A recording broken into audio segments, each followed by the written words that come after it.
I stood at the edge of the canal with my father the morning they opened the locks at Buffalo. He had worked 3 years on that stretch, and his hands showed at €1 cracked at the knuckles, stained with lime from the mortar. He did not say much. He never did. But he handed me a small stone he had pulled from the excavation and told me to keep it. I was 14 years old. The crowd that gathered was unlike anything I had seen in my life. Men in tall hats, women with parasols, children climbing fences and barrels to get a better view. My mother had baked cornbread the night before and wrapped it in cloth, like we were going on a picnic. In a way, I suppose we were.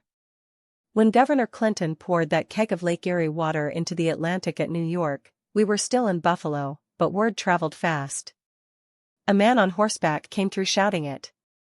People cheered. My father put his hand on my shoulder and squeezed it once, then let go.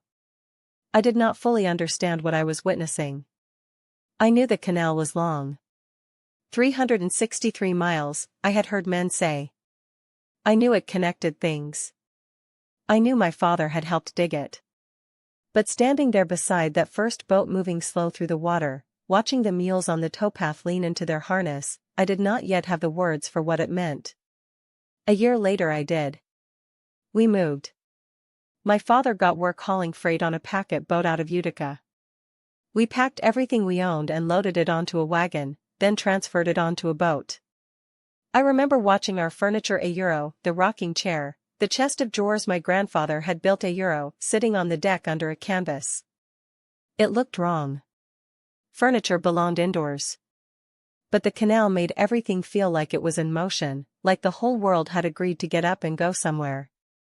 I worked on the boat with my father that summer. You walked the mules when it was your turn.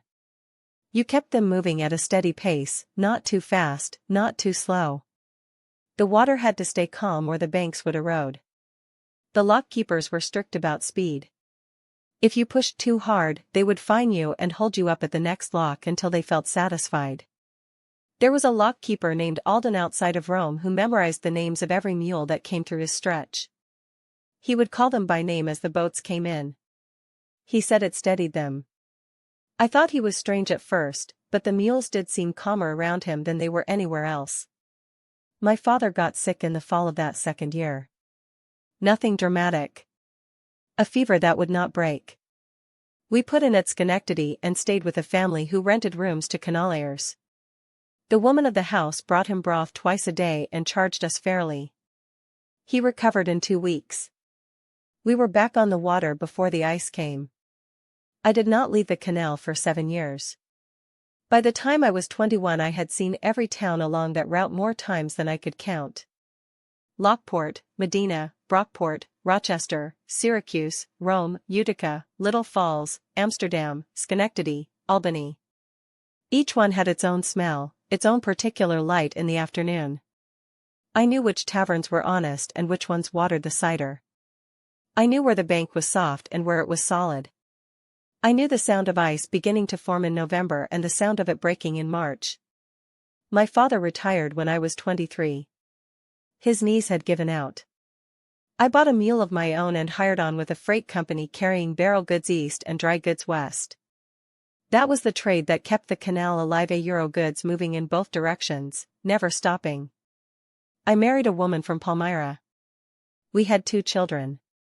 I told them both about the stone my father had given me that first morning in Buffalo. I still had it. Smooth on one side, rough on the other. An ordinary stone by any measure.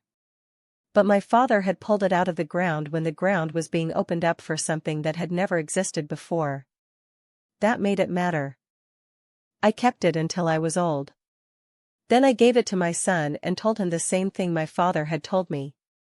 Keep it.